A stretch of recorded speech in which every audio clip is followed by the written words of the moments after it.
ಪಶ್ಚಿಮ ಘಟ್ಟದ ತಪ್ಪಲಿನಲ್ಲಿ ಮತ್ತೆ ಗುಂಡಿನ ಸದ್ದು ಕೇಳಿಸಿದ್ದು ಎಎನ್ಎಫ್ನಿಂದ ನಕ್ಸಲ್ ನಾಯಕ ವಿಕ್ರಮ್ ಗೌಡ ಎನ್ಕೌಂಟರ್ ಆಗಿದೆ. 3 ರಾಜ್ಯಗಳಿಗೆ ಬೇಕಾಗಿದ್ದ ಮೋಸ್ಟ್ ವಾಂಟೆಡ್ ನಕ್ಸಲೀತ. 20 ವರ್ಷಗಳಿಂದ ನಕ್ಸಲ್ ಗ್ಯಾಂಗ್ನಲ್ಲಿ ವಿಕ್ರಮ್ ಗೌಡ ಭಾಗಿಯಾಗಿದ್ದ.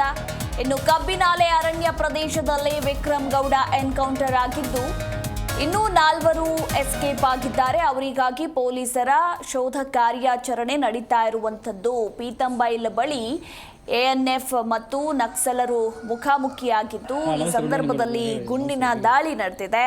ಈ ದಾಳಿಯಲ್ಲಿ ನಕ್ಸಲ್ ನಾಯಕ ವಿಕ್ರಮ್ ಗೌಡ ಮೃತಪಟ್ಟಿದ್ದಾನೆ ಅನ್ನೋದರ ಕುರಿತಾಗಿ ಮಾಹಿತಿ ಇರುವಂಥದ್ದು. ಅಂದರೆ ರೇಷನ್ ಕಲೆಕ್ಟ್ ಮಾಡಲು ಬಂದಾಗ ಈ ಒಂದು ಗುಂಡಿನ ದಾಳಿ ನಡೆದಿದೆ. ಸೊ 5 ಬಂದಿದ್ರು ಅನ್ನೋದರ ಕುರಿತಾಗಿ ಮಾಹಿತಿ ಇತ್ತು. 5 ಪೈಕಿ ನಕ್ಸಲ್ನ ನಾಯಕ ವಿಕ್ರಮ್ ಗೌಡ ಈಗ ಮೃತಪಟ್ಟಿದ್ದಾನೆ. ಇನ್ನು ಉಳಿದ 4 ಎಸ್ಕೇಪ್ ಆಗಿದ್ದಾರೆ. ಅವರಿಗಾಗಿ ಪೊಲೀಸರು ಶೋಧ ಕಾರ್ಯಾಚರಣೆಯನ್ನ ನಡೆಸ್ತಾ ಇರುವಂಥದ್ದು. ಚಿಕ್ಕಮಗಳೂರು ಉಡುಪಿ ಗಡಿ ಭಾಗದಲ್ಲಿ ಇತ್ತೀಚೆಗಷ್ಟೇ ನಕ್ಸಲರ ಚಲನವಲನಗಳು ಕೂಡ ಕಾಣಿಸಿಕೊಂಡಿತ್ತು. ಹೀಗಾಗಿ ಪೊಲೀಸರು ಮತ್ತು ಎಎನ್ಎಫ್ ತಂಡ ಕೂಂಬಿಂಗ್ ಕಾರ್ಯಾಚರಣೆಯನ್ನ ಕೂಡ ನಡೆಸ್ತಾ ಇತ್ತು. ಇನ್ನು ರೇಷನ್ ಕಲೆಕ್ಟ್ ಮಾಡಲು ಬಂದಿದ್ದಾಗ ಈ ಒಂದು ಗುಂಡಿನ ದಾಳಿ ನಡೆದಿದೆ. ರೇಷನ್ ಕಲೆಕ್ಟ್ ಮಾಡಲು ಬಂದಿದ್ದ 5 ಜನರ ತಂಡ ಎಎನ್ಎಫ್ ಫೈರಿಂಗ್ ವೇಳೆ ಉಳಿದ 4 ನಕ್ಸಲರು ಪರಾರಿಯಾಗಿದ್ದಾರೆ. ಉಳಿದ 4 ಜನರಿಗಾಗಿ ಈಗ ಖಾಕಿ ಶೋಧ ಕಾರ್ಯಾಚರಣೆ ನಡೆಸ್ತಾ ಇದೆ. ಹೆಬ್ರಿಯ ಸೀತಂಬೈಲು ಬಳಿ ನಡೆದಿರುವಂತಹ ಎನ್ಕೌಂಟರ್ ಇದಾಗಿದೆ. 5 ರೇಷನ್ ಕಲೆಕ್ಟ್ ಮಾಡೋದಕ್ಕೆ ಬಂದಿದ್ರು. ಇನ್ನು ಈ ಸಂದರ್ಭದಲ್ಲಿ ನಕ್ಸಲರು ಹಾಗೆ ಎಎನ್ಎಫ್ ತಂಡ ಮುಖಾಮುಖಿಯಾಗಿದ್ದು ಗುಂಡಿನ ದಾಳಿ ನಡೆದಿದೆ. ಈ ಒಂದು ದಾಳಿಯಲ್ಲಿ ನಕ್ಸಲ್ ನಾಯಕ ವಿಕ್ರಮ್ ಗೌಡ ಮೃತಪಟ್ಟಿದ್ದಾನೆ. ಹಾಗೆ ಉಳಿದ 4 ಎಸ್ಕೇಪ್ ಆಗಿದ್ದಾರೆ. ಓರ್ವನ ಕಾಲಿಗೆ ಗುಂಡು ಕೂಡ ತಗುಲಿದೆ ಅನ್ನೋದರ ಕುರಿತಾಗಿ ಮಾಹಿತಿ ಇರುವಂಥದ್ದು. ಹಾಗಿದ್ರೆ ಯಾರು ಈ ನಕ್ಸಲ್ ನಾಯಕ ವಿಕ್ರಮ್ ಗೌಡ? ವಿಕ್ರಮ್ ಗೌಡ ನಕ್ಸಲರ ನೇತ್ರಾವತಿ ದಳದ ನಾಯಕ. ಕುದುರೆಮುಖ ರಾಷ್ಟ್ರೀಯ ಉದ್ಯಾನವನ ವಿರೋಧಿ ಹೋರಾಟದ ಮುಖ್ಯಸ್ಥ ಈ ವಿಕ್ರಮ್ ಗೌಡ. ಆ ಸಂದರ್ಭದಲ್ಲಿ ನಕ್ಸಲ್ ಚಳುವಳಿಗೆ ವಿಕ್ರಮ್ ಗೌಡ ಧುಮುಕ್ತಾನೆ. ಪಕ್ಕದ ಕೇರಳ ರಾಜ್ಯದಲ್ಲೂ ಕೂಡ ನಕ್ಸಲ್ ಚಳುವಳಿಯಲ್ಲೂ ಭಾಗಿಯಾಗ್ತಾನೆ. ಕರಾವಳಿ ಭಾಗದಲ್ಲಿ ನೇತ್ರಾವತಿ ದಳವನ್ನ ಮುನ್ನಡೆಸಿದ್ದ ಈತ. ಇನ್ನು ಕರ್ನಾಟಕದ ವಿವಿಧ ಭಾಗಗಳಲ್ಲಿ ದಶಕಗಳ ಕಾಲ ಆತಂಕವನ್ನ ಸೃಷ್ಟಿ ಮಾಡಿದ್ದ. ಕೇವಲ ಕರ್ನಾಟಕ ಅಷ್ಟೇ ಅಲ್ಲ, 3 ರಾಜ್ಯಗಳಿಗೆ ಈ ಮೋಸ್ಟ್ ವಾಂಟೆಡ್ ನಕ್ಸಲ್ ಬೇಕಾಗಿದ್ದ. ಈಗ ಕೊನೆಗೂ ಈತನ ಎನ್ಕೌಂಟರ್ ಆಗಿರುವಂಥದ್ದು. ವಿಕ್ರಮ್ ಗೌಡ ನಕ್ಸಲರ ನೇತ್ರಾವತಿ ದಳದ ನಾಯಕನಾಗಿದ್ದ.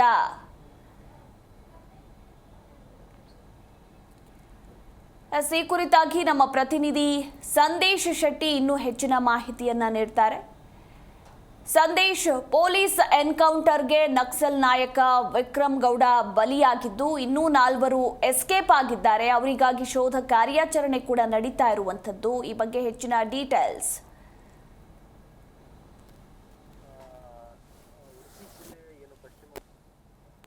ಮತ್ತೆ ಗುಂಡಿನ ಸದ್ದು ಕೇಳಿಸಿರುವಂತದ್ದು ನಿನ್ನೆ ತಡರಾತ್ರಿ ಈ ಒಂದು ಪ್ರಕರಣ ನಡೆದಿರುವಂತದ್ದು. ಅಂದ್ರೆ ನಕ್ಸಲ್ ಎನ್ಕೌಂಟರ್ ಆಗಿದೆ ಅನ್ನುವ ಮಾಹಿತಿ ಈಗ ಖಚಿತವಾಗಿರುವಂತದ್ದು. ಆದ್ರೆ ಹೆಬ್ರಿ ಠಾಣಾ ವ್ಯಾಪ್ತಿಯಲ್ಲಿ ಕಬ್ಬಿನಾಲೆ ಅರಣ್ಯ ಪ್ರದೇಶದಲ್ಲಿ ಈ ಒಂದು ಎನ್ಕೌಂಟರ್ ಆಗಿರುತ್ತೆ. ನಕ್ಸಲ್ ನಾಯಕ ವಿಕ್ರಮ್ ಗೌಡ ಹತನಾಗಿದ್ದಾನೆ ಈ ಒಂದು ಎನ್ಕೌಂಟರ್ ನಲ್ಲಿ ಎಂಬ ಒಂದು ಶಂಕೆ ವ್ಯಕ್ತ ಆಗಿತ್ತು. ಇದೀಗ ಕ್ಲಿಯರ್ ಆಗಿ ಆ ವಿಕ್ರಮ್ ಗೌಡನೇ ಗುಂಡಿಗೆ ಬಲಿಯಾಗಿರುವುದು ಖಚಿತವಾಗಿರುತ್ತೆ. ಅಂದ್ರೆ ಕಬ್ಬಿನಾಲೆಯ ಮೂಲದ ನಕ್ಸಲ್ ನಾಯಕ ವಿಕ್ರಮ್ ಗೌಡ ಹಲವು ವರ್ಷಗಳಿಂದ ಈ ಒಂದು ನಕ್ಸಲ್ ಚಟುವಟಿಕೆಯಲ್ಲಿ ತನ್ನನ್ನು ತಾನು ತೊಡಗಿಸಿಕೊಂಡಿರುವಂತದ್ದು. ಹಲವಾರು ಪ್ರಕರಣದಲ್ಲಿ ಈತನ ಹೆಸರು ಕೇಳಿ ಬರ್ತಿತ್ತು. ತನ್ನ ಸಂಘಟನಾ ಶಕ್ತಿಯಿಂದ ಆತನು ಜನರನ್ನ ಪ್ರಚೋದಿಸ್ತಾ ಅನ್ನುವ ಒಂದು ವಿಚಾರ ಕೂಡ ಅವನು ಆಮೇಲೆ ಆರೋಪ ಕೂಡ ಕೇಳಿ ಬರ್ತಿತ್ತು. ಕಳೆದ ಹಲವು ದಿನಗಳಿಂದ ಈ ನಕ್ಸಲ್ ಚಟುವಟಿಕೆ ಆ ಭಾಗದಲ್ಲಿ ಅಂದ್ರೆ ಕಬ್ಬಿನಾಲೆ ಮತ್ತು ಈ ಚಿಕ್ಕಮಗಳೂರು ಈ ಭಾಗಗಳಲ್ಲಿ ಇದು ನಡೀತಾ ಇರುವ ಹಿನ್ನೆಲೆಯಲ್ಲಿ ಈ ಒಂದು ಪೊಲೀಸ್ ಮತ್ತು ನಕ್ಸಲರ ಮುಖಾಮುಖಿಯಾಗಿ ಎಂದು ನಿನ್ನೆ ತಡರಾತ್ರಿ ಒಂದು ಗುಂಡಿನ ಚಕಮಕಿ ನಡೆದಿರುವಂತದ್ದು. ಆದ್ರೆ ಇದೀಗ ನಮಗೆ ಸಿಕ್ತಿರುವ ಮಾಹಿತಿ ಏನಂದ್ರೆ ಉಡುಪಿ ಜಿಲ್ಲೆ ಹೆಬ್ರಿಯಲ್ಲಿ ಏನಂದ್ರೆ ನಕ್ಸಲ್ ಎನ್ಕೌಂಟರ್ ಆಗಿರುವ ಹಿನ್ನೆಲೆಯಲ್ಲಿ ಘಟನೆ ಬಗ್ಗೆ ಅಧಿಕೃತವಾದ ಮಾಹಿತಿಯನ್ನ ನೀಡಲಿಕ್ಕೆ ANF ನಿರಾಕರಿಸಿರುವಂತದ್ದು. ಅಂದ್ರೆ ಪೊಲೀಸರ ಗುಂಡಿಗೆ ಇಬ್ಬರು ಈಗ ಬಲಿಯಾಗಿದ್ದಾರೆ ಎನ್ನುವ ಒಂದು ವಿಚಾರ ಕೇಳಿ ಬರ್ತಾ ಇದೆ. ಅಂದ್ರೆ ವಿಕ್ರಮ್ ಗೌಡ ಮಾತ್ರ ಅಲ್ಲ, ಇನ್ನೋರ್ವನು ಕೂಡ ಬಲಿಯಾಗಿದ್ದಾನೆ ಎನ್ನುವ ವಿಚಾರ ಕೂಡ ಕೇಳಿ ಬರ್ತಿದ್ದು. ಯಾವುದೇ ಕೂಡ ಮಾಹಿತಿಯನ್ನ ಇದೀಗ ನಮ್ಗೆ ಅಧಿಕೃತವಾದ ಮಾಹಿತಿಯನ್ನ ANF ನೀಡ್ತಾ ಇಲ್ಲ. ANF ತಂಡ ಮತ್ತು ನಕ್ಸಲ್ ಟೀಮ್ ಮುಖಾಮುಖಿ ಆಗಿರುವ ಸಾಧ್ಯತೆ ಇರುವ ವಿಚಾರದಲ್ಲಿ ಅಲ್ಲಿ ಗುಂಡಿನ ಚಕಮಕಿ ಆಗಿದೆ. ತಡರಾತ್ರಿ ಈ ಗುಂಡಿನ ಚಕಮಕಿ ಆಗಿರೋದು ರೇಷನ್ಗಾಗಿ ನಕ್ಸಲ್ ತಂಡ ಬಂದಿರುವಂತದ್ದು. ಅವರ ಮುಖಾಮುಖಿಯಾಗಿ ಬಂದಾಗ ಈ ಗುಂಡಿನ ಚಕಮಕಿಯಲ್ಲಿ ಇಬ್ಬರು ಬಲಿಯಾಗಿದ್ದಾರೆ. ವಿಕ್ರಮ್ ಗೌಡ ಅಲ್ಲದೆ ಇನ್ನೋರ್ವನು ಕೂಡ ಬಲಿಯಾಗಿದ್ದಾನೆ. ಆತ ಯಾರು ಎನ್ನುವುದು ಕೂಡ ಇನ್ನು ಗೊತ್ತಾಗಬೇಕಾಗಿದೆ. ಅಂದ್ರೆ ವಿಕ್ರಮ್ ಗೌಡ ಸುಂದರ್ ತಂಡದ ಜೊತೆಗೆ ಇದೊಂದು ಮುಖಾಮುಖಿ, ಅಂದ್ರೆ ಸುಂದರ್ ಅಂದ್ರೆ ನಮ್ಮ ANF ತಂಡ, ಸುಂದರ್ ಅವರ ತಂಡ ಮತ್ತು ವಿಕ್ರಮ್ ಗೌಡರ ತಂಡದ ನಡುವೆ ಈ ಒಂದು ಮುಖಾಮುಖಿ ಗುಂಡಿನ ಚಕಮಕಿ ಆಗಿರುವಂತದ್ದು. ಈ ಹಿನ್ನೆಲೆಯಲ್ಲಿ ವಿಕ್ರಮ್ ಗೌಡ ಮತ್ತೆ ಇನ್ನೋರ್ವ ಕೂಡ ಬಲಿಯಾಗಿದ್ದಾನೆ ಅನ್ನುವ ವಿಚಾರ ಕೂಡ ಕೇಳಿ ಬರ್ತಿದೆ. ಇನ್ನೇನು ಖಚಿತ ಮಾಹಿತಿಯ ಮೇರೆಗೆ ಇನ್ನೋರ್ವ ಯಾರು, ಆತನ ಹೆಸರೇನು ಮತ್ತೆ ಒಂದಿಷ್ಟು ವಿಚಾರಗಳು ತಿಳಿಯಬೇಕಾಗಿದೆ ಮಧುಮಾಲಾ. ಎಸ್, ಥ್ಯಾಂಕ್ ಯು ಸಂದೇಶ್ ನಿಮ್ಮೆಲ್ಲ ಮಾಹಿತಿಗಾಗಿ.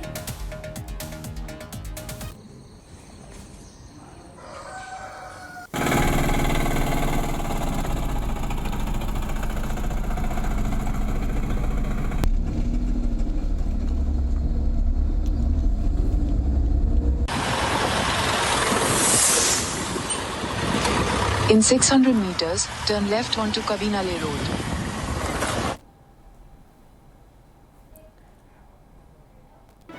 ಜಿ ಕನ್ನಡ ನ್ಯೂಸ್ ಈಗ ನಿಮ್ಮ ಮನೆಯಲ್ಲೇ ನೋಡಿ. ಎಲ್ಲ ಕೇಬಲ್ಗಳಲ್ಲಿ ಈಗ ಲಭ್ಯ.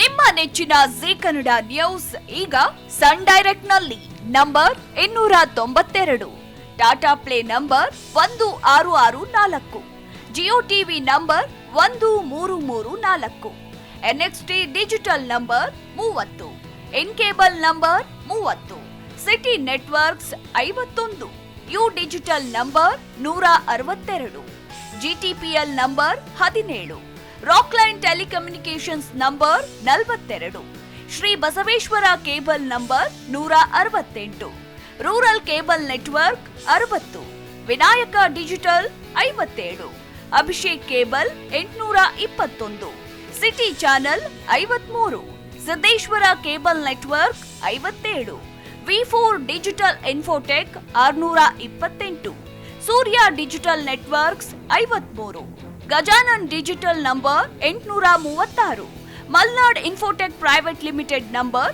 56, Metrocast number 830, Victory digital number 167ರಲ್ಲಿ ನೋಡಿ ಆನಂದಿಸಿ.